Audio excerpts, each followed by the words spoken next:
This is some amazing video that you're seeing from CNN election night.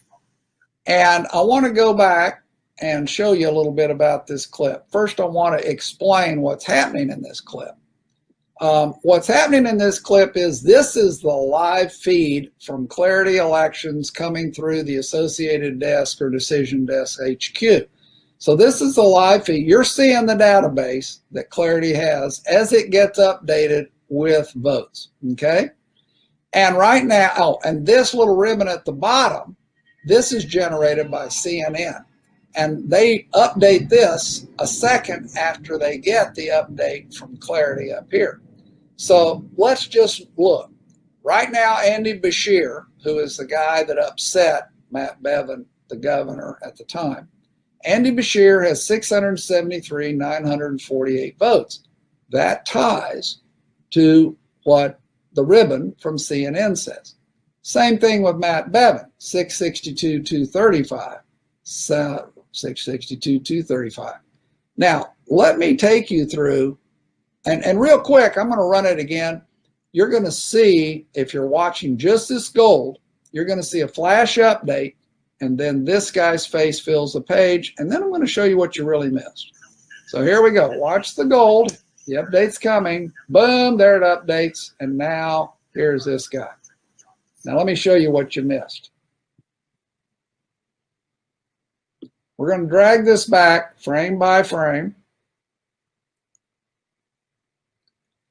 And so here we are before the update, and now I'm going to start walking you forward. Watch the gold. Here comes the update from Clarity. Boom. There it is.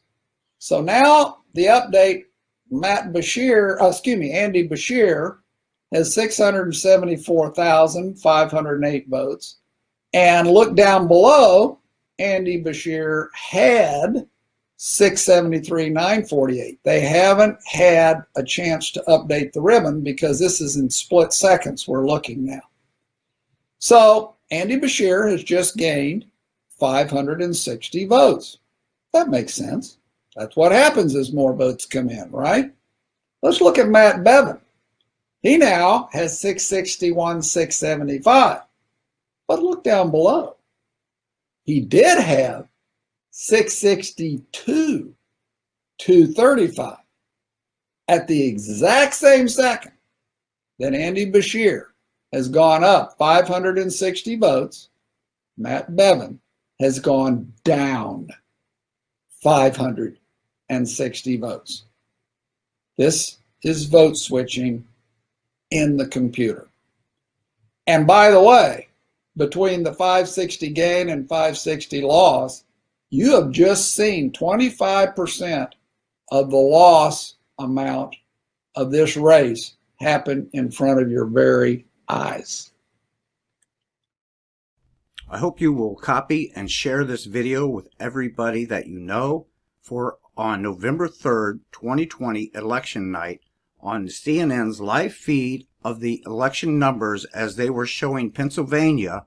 We saw Donald Trump lose 19,958 votes, while at the same time, Joe Biden gained 19,985 votes. And we'll take a look at that live feed now. Now we're going to play this live feed straight through, but for your visual understanding, you can see where Donald Trump has 1,690,589 votes cast in Pennsylvania on November 3rd, 2020. Let's move forward in the clip real quick and pay attention to that number that Trump has and the number Biden has. And as we move forward in the clip, you can see the number changes to Trump now has lost votes while Biden has gained votes. And we're going to play that straight through right now. These are to be decided, and that would push, and again, if you come at this from a Republican perspective, I did Joe Biden's math to get him up. Donald Trump's leading here. He's leading here. He's leading here. We expect him to win here. That's his. This one's interesting. We expect him to get this, and these normally would be Trump states out here. Alaska. So, again, we're open to being surprised. But if it plays out in a traditional map, that's where we're going to be. That's where we'll be as we go to the West Coast, somewhere in that ballpark. This is not an exact science, but somewhere in that ballpark, looking at Pennsylvania, Michigan, Wisconsin, and maybe Iowa. Now we're going to be playing that again for your own peace of mind, so you know that your eyes did not deceive you. As you clearly saw, they took votes away from President Donald J. Trump and apparently gave them to Joe Biden because the vote percentage does not change. It's still at 42%. And when you got almost 40,000 votes, that percentage would go up one. It should be at 43% right now if that vote would have gone up 40,000 votes. So please pay attention to the vote percentage here. And these ones may take, some of them again, we may be into tomorrow and beyond. At the moment, we don't know that though. At the moment, these are to be decided, and that would push, and again, if you come at this from a Republican perspective, I did Joe Biden's math to get him up. Donald Trump's leading here. He's leading here. He's leading here. We expect him to win here. That's his. This one's interesting. We expect him to get this, and these normally would be Trump states out here. Alaska. And Alaska. So, again, we're open to being surprised, but if it plays out in a traditional map, that's where we're going to be. That's where we'll be as we go to the West Coast, somewhere in that ballpark. This is not an exact science, but somewhere in that ballpark, looking at Pennsylvania, Michigan, Wisconsin, and maybe Iowa. This should concern every single American citizen. Now, if you would like to copy this and upload it onto your channel, please do so. I hope that you will subscribe to my channel, and I hope you will hit the bell notification, because there's a lot of stuff from history I'd like to present to you so that you can understand where and how we got to where we are now. For this type of stuff has been going on for a long time. Seek the truth daily. The truth will find you seeking. We live in a day where you have to be your own investigative reporter. And when you find people that do good investigative reporting, please link back to their channel, because there's one thing lacking, is truth and transparency in this day and age. Thank you very much for watching, and please, by all means, mirror, share this video, get this truth out there.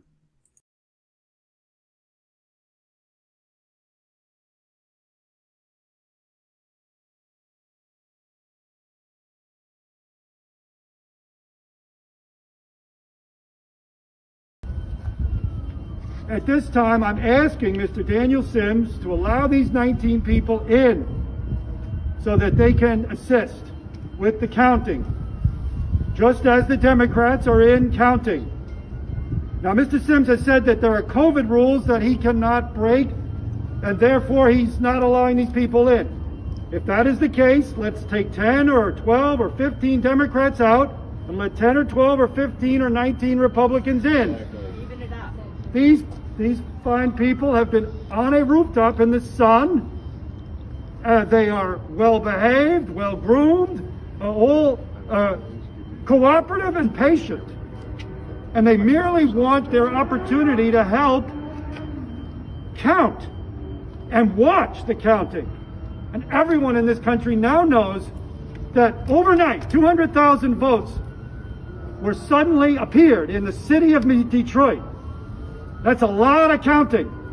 And if there's 19 Democrats down there that are counting, it's only fair that 19, now the number looks to be about 25, should be permitted to go down and count just like the Democrats.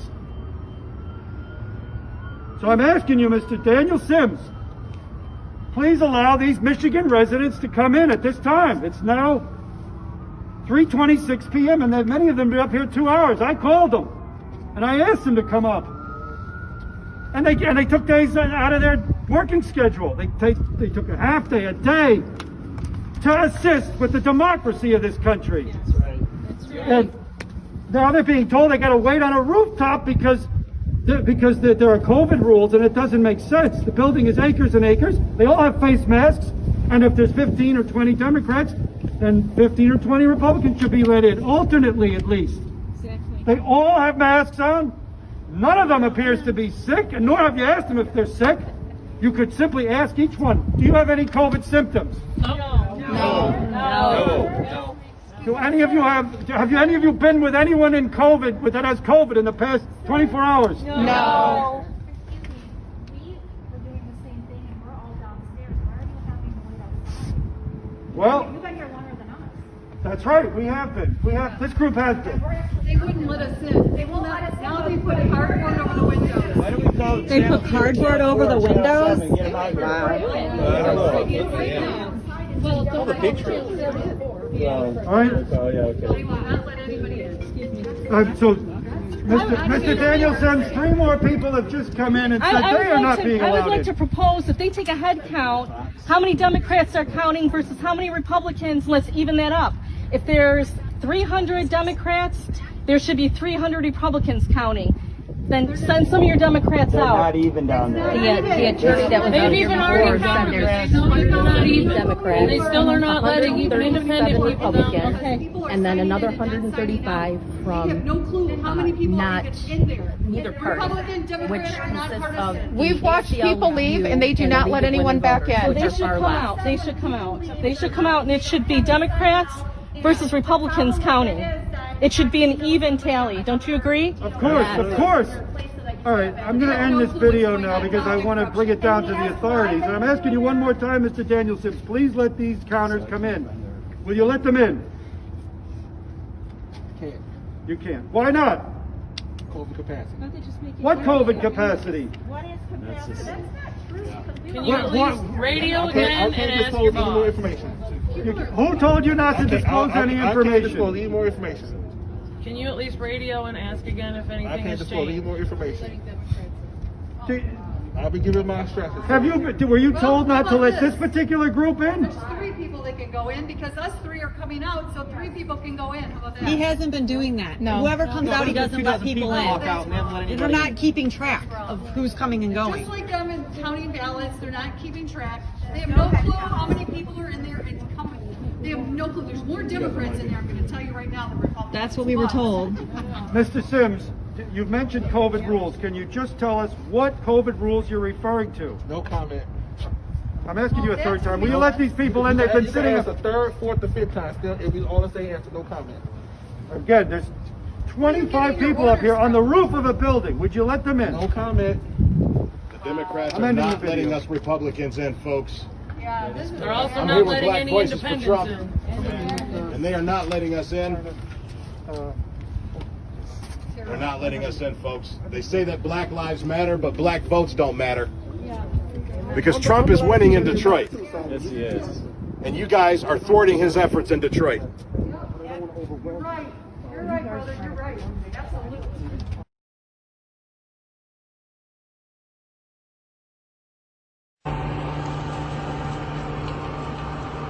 Hold on, I gotta put the phone down so I can open this up.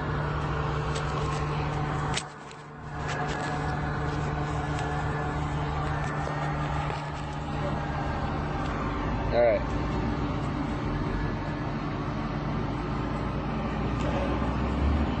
I'm not gonna show the name because the boss is here and don't want us to, and I can't take it. They won't let me.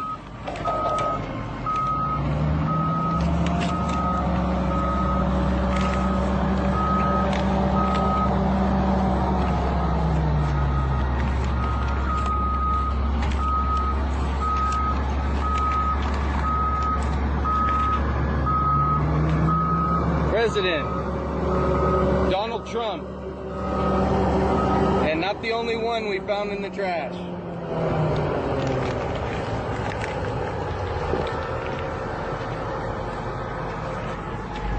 So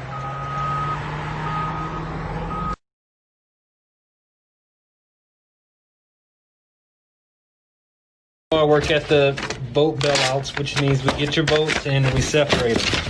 So if some of these votes happen to say, like this one, Donald J.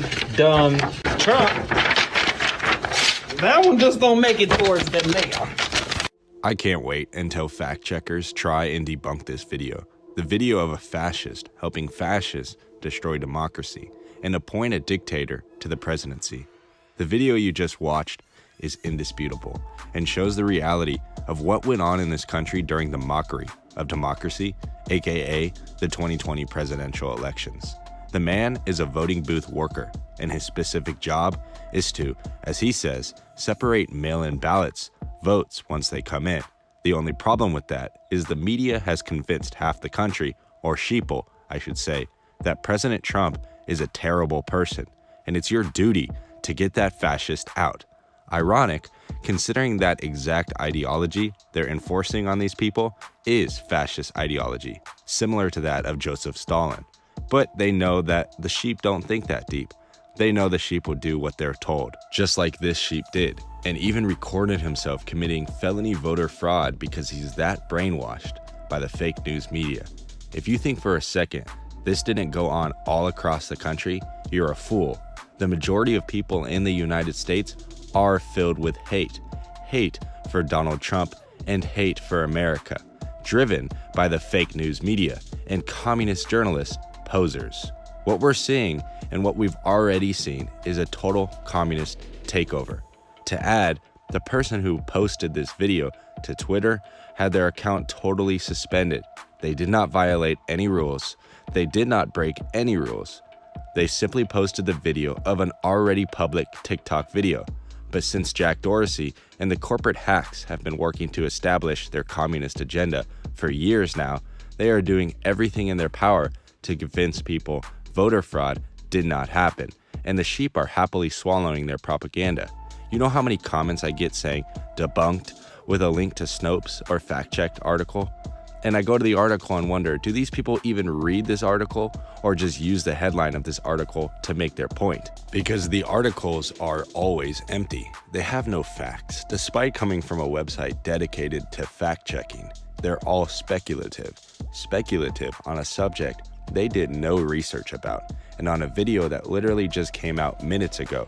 Yet somehow they have the almighty power of God to know what's real and what's not. Almost like they knew all these videos and evidence of voter fraud would surface, and they had their various defenses ready to go, inching at the finger to debunk any independent journalist who thinks for himself.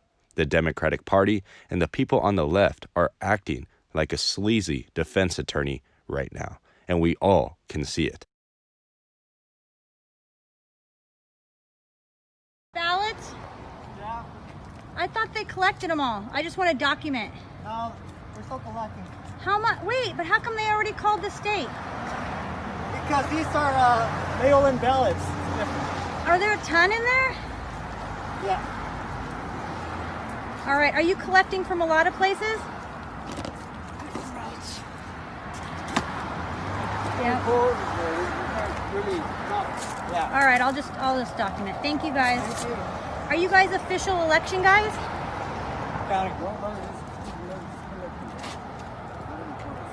All right, and let me just ask you one thing. Where do you guys take them? Election center. That's it. Is that in the government building? LA County. Okay. Thank you. Thank you. Are there a lot more in there? 6 feet, please. Okay. Thank you guys. I just want to see because they called our state so 6 feet, quickly. please. I know, I am. You don't have a mask either. Oh yeah, sorry. This lady is marking the ballots. I filmed her a half hour ago doing 6, and she's still working at it.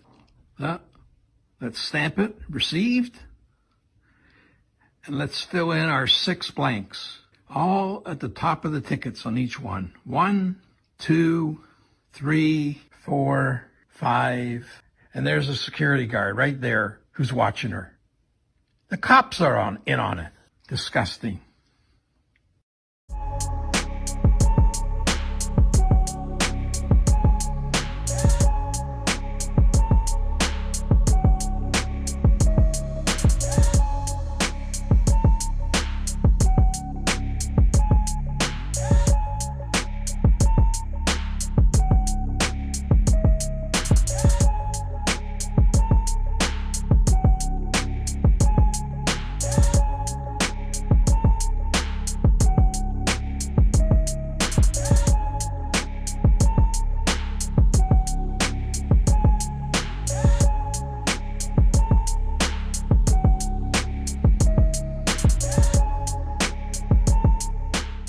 Prosecutors say a West Seneca postal worker could have interfered with the election by stealing absentee ballots and other mail. He's now charged with delay or destruction of mail. 7 Eyewitness News reporter Hannah Bueller shows us what led to the arrest and what authorities say they found in the man's car. It was 7:30 p.m. on election night when Customs and Border Protection officers say they stopped a U.S. postal worker near the Peace Bridge after getting off the 190 at the wrong exit. Customs and Border Protection officers did a sweep of his personal car. It was there investigators say they opened the trunk of Brandon Wilson's vehicle and found a postal carrier box with 3 absentee ballots sent to 2 Buffalo addresses from the Erie County Board of Elections, 106 political mailings, 220 first-class mailings, and 484 standard mailings. That's a total of 813 mail pieces that prosecutors say did not belong to Wilson. The first-class letter mailings were supposed to go to zip codes in the Buffalo-Cheektowaga border, with the majority going to 14215. In the criminal complaint, prosecutors say Wilson, who is from West Seneca, initially told officers the mailings were for him and his mother, but then said in September he estimated he placed mail from his delivery routes into his personal vehicle trunk on more than 4 occasions. Wilson said he intended to decrease the amount of mail in the trunk of his vehicle by placing a small amount into USPS missort containers in the morning before his shift began. But federal prosecutors say he hadn't placed any mail in the missort containers for 3 weeks. U.S. Attorney J.P. Kennedy says this office is committed not only to ensuring the integrity of the mails, but also individuals' right to vote in a free and fair election. The criminal conduct with which this defendant is alleged to have engaged undermine both of those interests. And the U.S. Postal Service tells me Wilson has been placed on emergency placement, which means he is out of work and has no access to the mail. This is pending the outcome of this criminal investigation. If convicted on the charges, he could spend 5 years in prison. Reporting in West Seneca, Hannah Bueller, 7 Eyewitness News. My name is Brian McCaffrey. I'm a registered Democrat in the city of Philadelphia. Today, I'm at the Philadelphia Convention Center, and I am overseeing the ballot counters. I will let you know the corruption that is going on here. They will not allow us within 30 to 100 feet to supervise the ballots being counted. This is a coup against the President of the United States of America, and I want to call out the Mayor of Philadelphia, James Kenney, the Attorney General, Josh Shapiro, who tweeted that there's no way Donald Trump can win President of the United States of America, and also the District Attorney of Philadelphia, Larry Krasner. I can't believe what I'm seeing right before my eyes. This has nothing to do with Joe Biden or Donald Trump. This has to do with our democracy, and I will tell you, there is corruption at the highest level in the city of Philadelphia.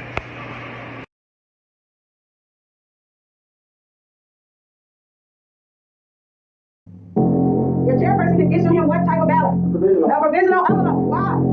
Where's it going? Not in the tabulator. It's going in that envelope, right? We have how many days? 6. So what is the Department of Elections going to do with it? Destroy it.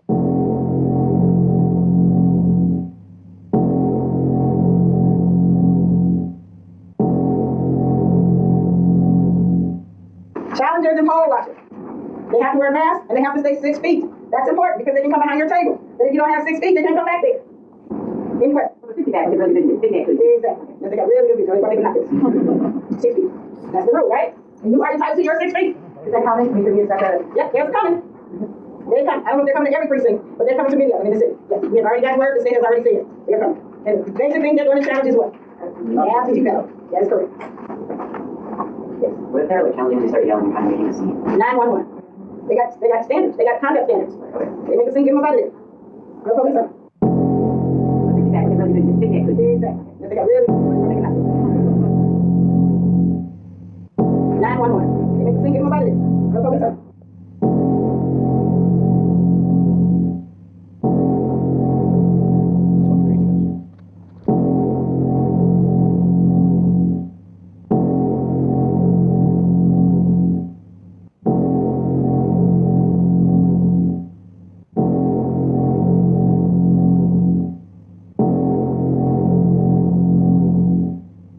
How do you challenge a ballot?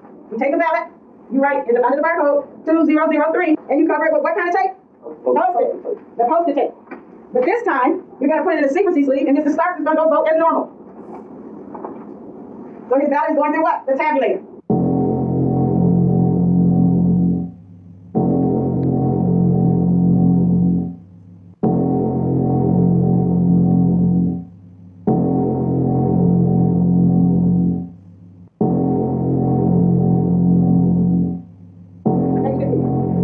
Page 15 is an example of a new voter registration receipt. In Michigan, what can we do now as new voters? We can register to vote up and through election day. The computer system, the electronic poll book program, is downloaded on Saturday before election day. It is not a live feed. So if someone registers on Sunday or Monday, they're not going to be in your computer. But they should have a receipt when they register. If they do not vote at the time they register, they give them a receipt to bring to the precinct. So Mr. Stark, he came in. You looked and you didn't find him. So you're going to say, Mr. Stark, are you a registered voter in Michigan? Mr. Stark is going to say, sure. I'm hiring you. I flew in yesterday and I'm registered to vote. Right? Mr. Stark, did they give you a receipt? Hopefully he will have one. He would have either right up under here. The first type of receipt he might have is going to say process him as a challenged voter. Everybody highlight that. Then below that it says note to election inspector. I like that because those are going to be the directions on how you process his ballot. The one down below says process him as a regular voter, a regular ballot. Highlight that.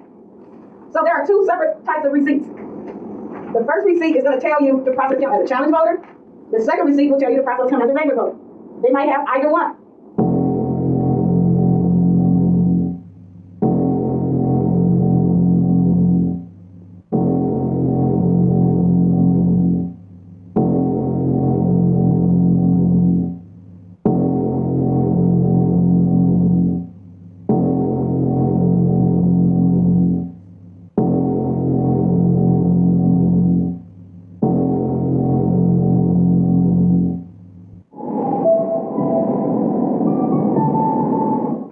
That we have a lot of high school students as EPIs. And if you can't go to the receiving board, because it's late at night, right? If you can't go, you need to tell your chairperson early in the day, hey, I can't do the receiving board. They will choose someone else to go with them.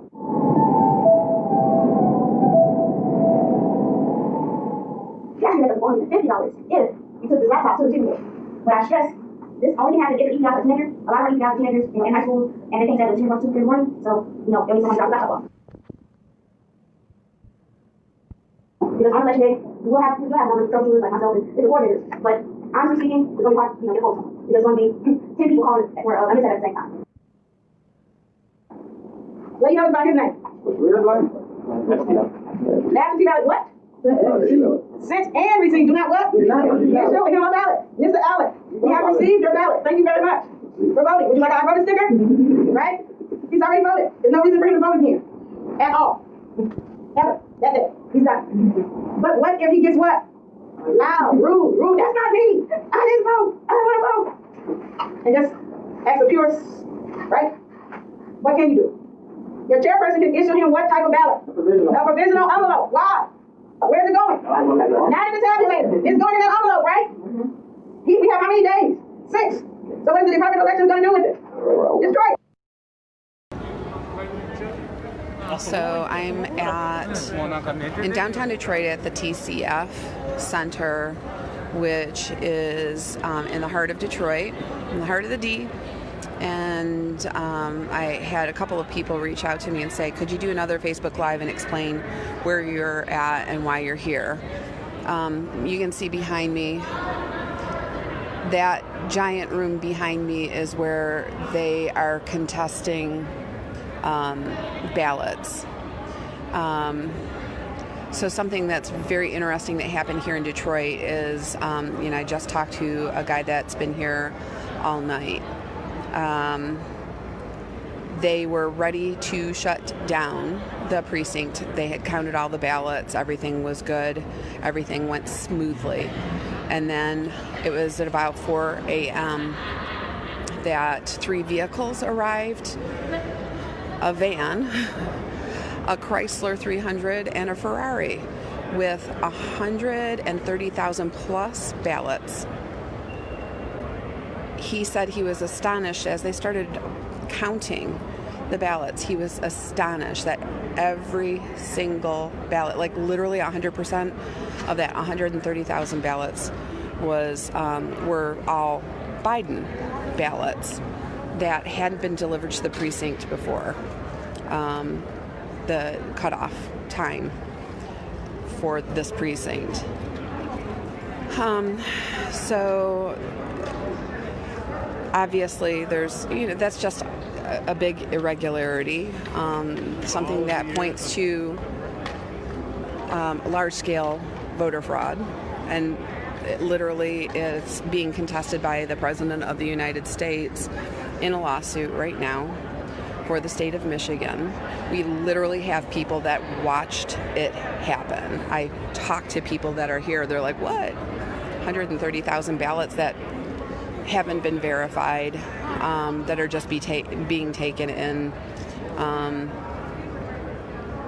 We have poll challengers that have been barred from being able to go into this room to challenge ballots. We've had GOP members removed from the room. You're allowed to have a certain number depending on the number of precincts. I think it's 134 precincts that we have in Michigan, or excuse me, not in Michigan, in this particular county, Wayne County, Michigan. And we probably have maybe 50 to 60 representatives that have been allowed to go in to challenge. Mind you, according to federal law, for each precinct, there is to be one Democrat, one Republican to challenge. That hasn't been allowed in 24, well, actually since like this morning, since about 5 a.m. this morning, when those 130 ballots were dropped off. We then had the situation where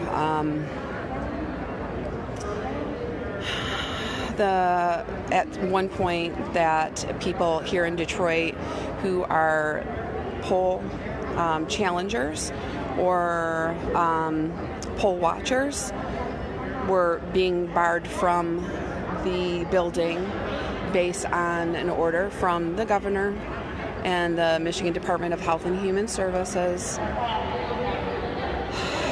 saying that capacity limits had been met. Now, mind you, that room had capacity limits.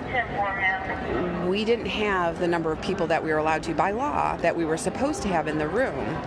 The rest of the building, like I'm in a 40,000 square foot building.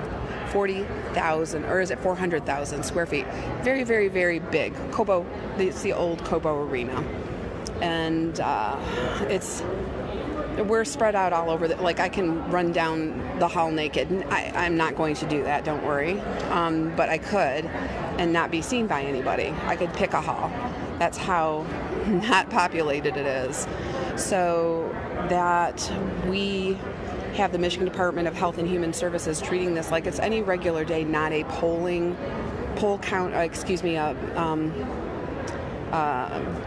ballot counting polling situation, which is regulated by federal law during times such as these to operate under a different law than what is normal for capacity during COVID times. So, in addition, we know, like we've seen, we've heard, that poll workers, the poll contesters are being harassed and intimidated. The ACLU was allowed in to the room and to interfere with somebody from the GOP to challenge a poll. And I'm like, why does the ACLU get to have representation, but nonpartisan and Republicans are being barred from not only entering the challenge room, but also the building? At one point, I left the building, and again, I'm at TCF in Detroit to go and make copies. And I got stuck in an elevator because the security guard said I wasn't allowed to go back up. And I'm like, these are, I talked my way out, out of that, of course, because, it's me. These are official documents for the GOP, which they were. to contest polling practices, and I need to go up. This is my person that I came with is here. My car keys are here. There were a lot of people that were locked out of the building after they'd been in. They left for lunch. They weren't allowed back in, again, under the order of the Michigan Department of Health and Human Services. So, shenanigans in Detroit. And I'm not making light of it because it's really heartbreaking that this is what we've come to as a country. This is what we've stooped to as a country. Shame on us. Shame on us that partisan politics has taken away common decency, truth, honesty, integrity. It is disgusting what is happening in Detroit. It is disgusting. And it isn't about an election. It is about major fraud on a major scale that was very well organized.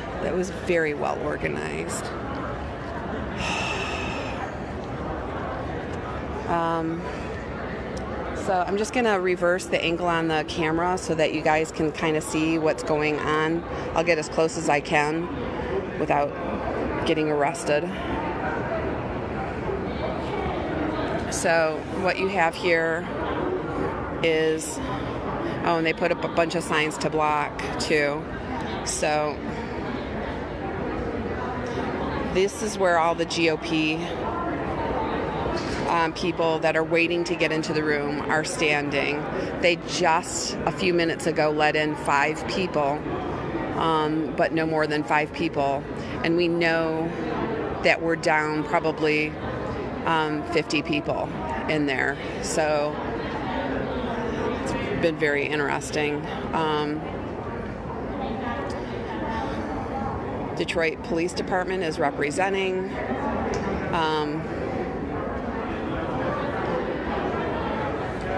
Again, when I got stuck in the elevator with the security guard told me that it was the management company for TCF Center that was making the call on locking people out. And so I tracked that person down and I talked to him, and I have his business card.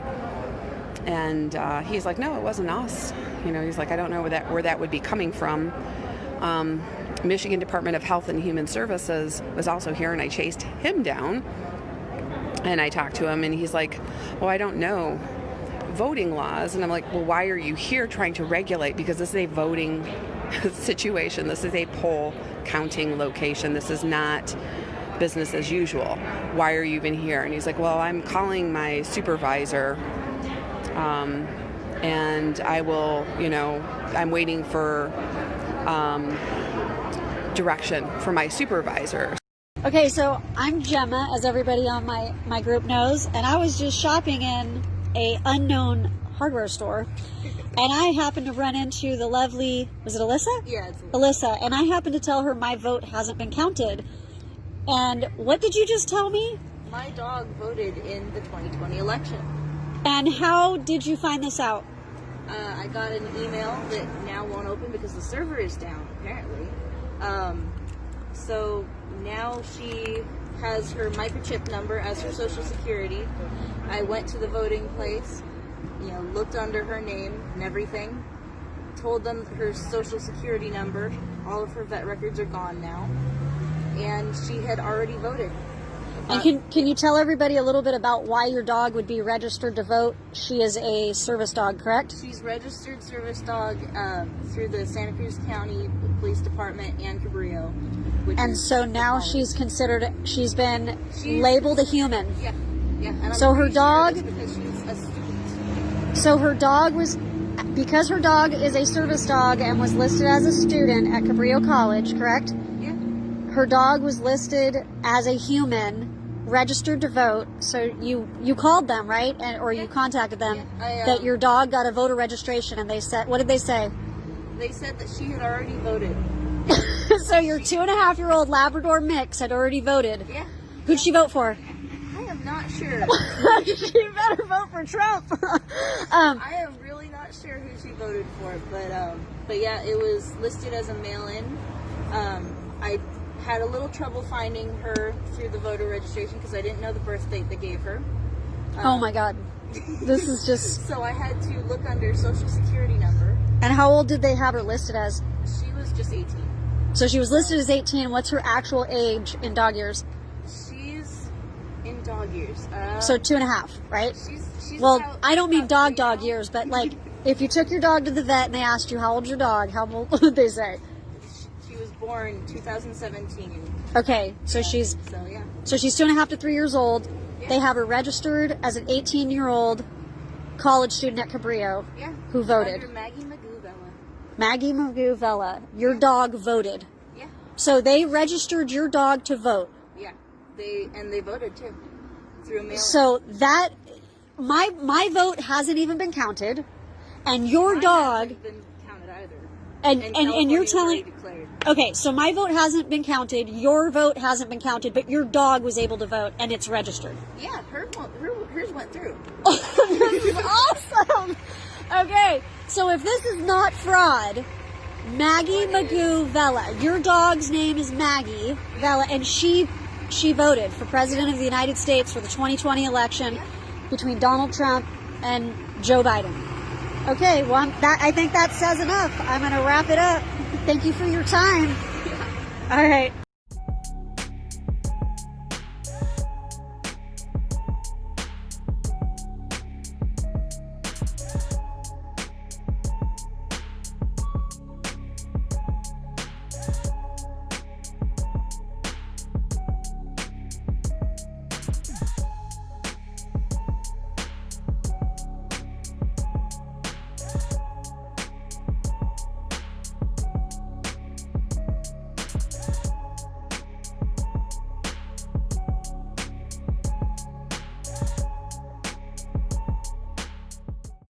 We have put together, I think, the most extensive and inclusive voter fraud organization in the history of American politics.